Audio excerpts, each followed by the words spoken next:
Hello and welcome to Seasonewa, the platform where we speak truth to power.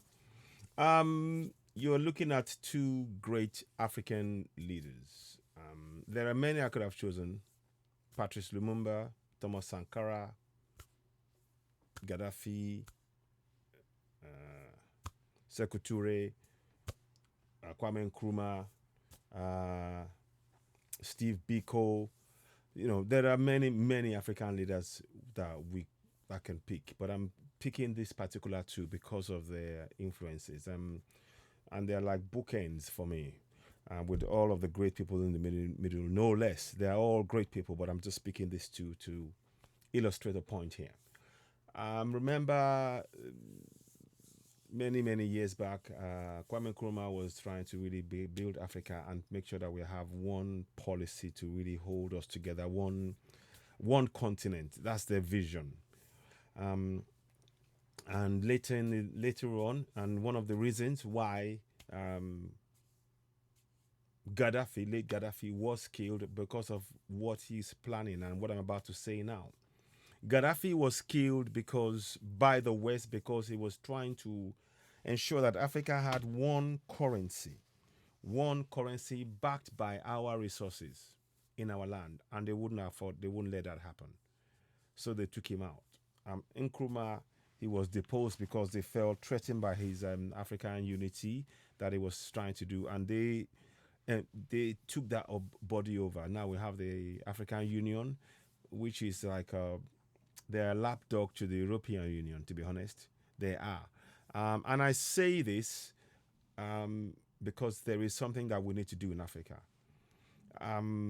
As Africans, we need to understand that if we don't stand up for ourselves, finally, come what may, nobody else will do so for us. We must stand up for ourselves. These two pioneers, they are pioneers. They saw the vision of a great Africa that could materialize if we were to unite and ensure that we began to carry our policies in unison around what we have, principally our resources in Africa, and how we, the people to who those resources belong, the people of Africa, will get the most out of it and have a quality of life unparalleled anywhere on earth.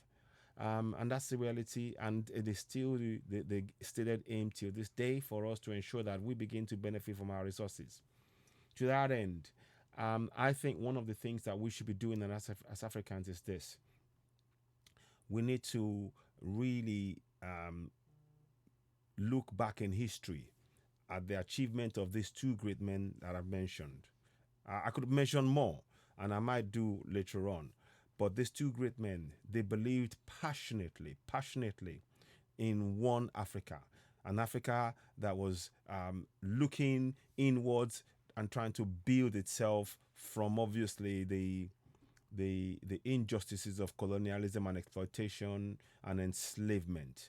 They and they wanted us to build from within and using our resources, and everything they've tried to do has been interfered with. As we all know, France is in Africa right now, preventing many countries from actually having their own sovereignty.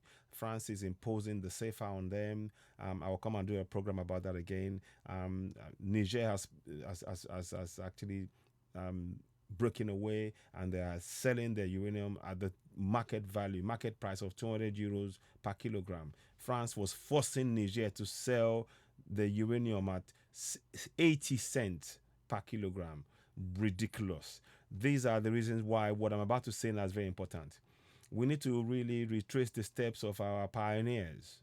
The pioneers that you're looking on the screen: late Gaddafi, and of course the late, much further back, Kwame Nkrumah. Um, in many respects, these are fathers the of the modern day Africa, of the 19th century, and they believed very much like our ancestors in the greatness of the African people, the greatness of the kingdoms that has existed, long existed, and that was destroyed, but the memory of which will never be destroyed. The memory of those kingdoms, they are stored literally in our African veins. I want you to know that. Now, what I really want to say, I know I'm using a lot of words here and there, but I'm trying to set the scene. There is something that we need to do in Africa, and it requires all 54 African countries.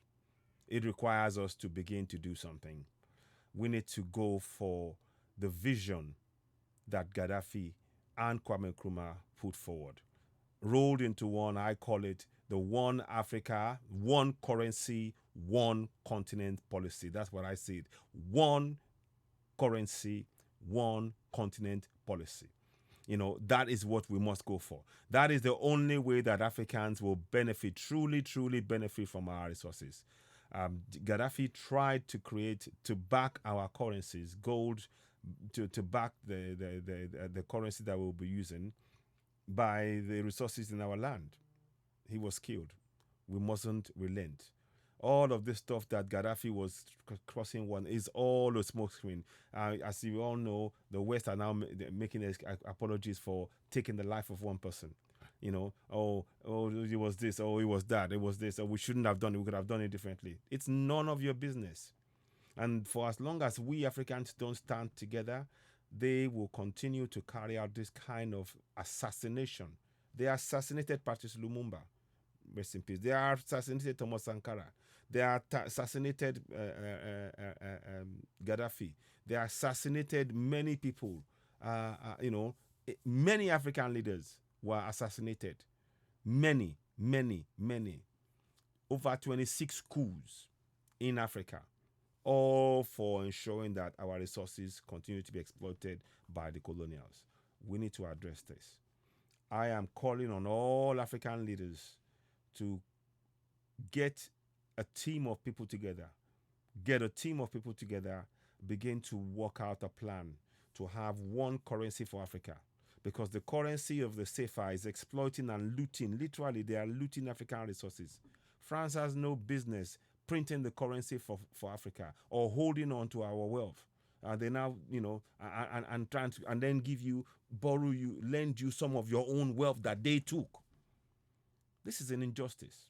And the current financial institutions that we have around the world right now is actually oppressing Africa to such an extent that the people who come and say they're buying our resources, they're buying it at dead cheap prices. Our resources are being bought on the cheap.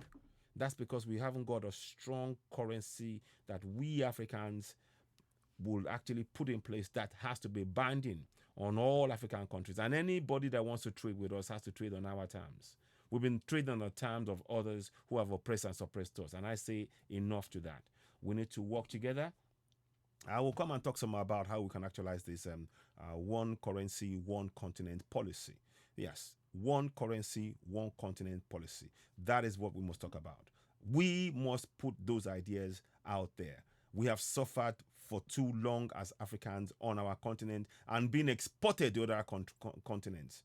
And we have been, as our resources, our mind, everything is being exploited. It is time we start benefiting from our true greatness that we possess. And enough of this injustice. And we should no longer accept to be put down or anybody to be,